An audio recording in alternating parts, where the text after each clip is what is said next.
Okay, so today we wanted to show you our new state-of-the-art powder coating line that we just put in. It's barely being finished as we speak.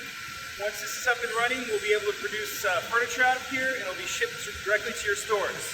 So the first thing I want to point out is going to be the 5-step wash.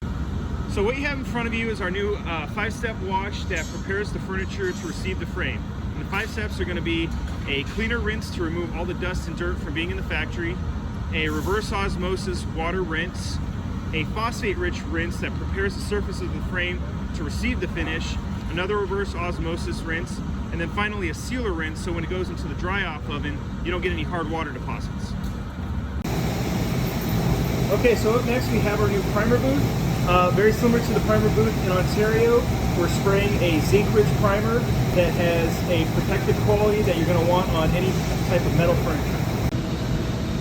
And now our kind of centerpiece of our new finishing system is going to be the infrared gel oven, which takes the primer and brings it to gel state until it gets the top coat, melts together to become the single coat.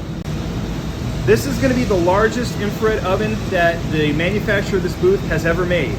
Not the longest, but the largest. Finally, we have our top coat booth. This is going to be the booth where the finish that the customer selected is applied. It becomes a single finish with the primer coat, goes into the final oven behind us, which we've increased the size so we can do bigger furniture now, and the furniture will be completed.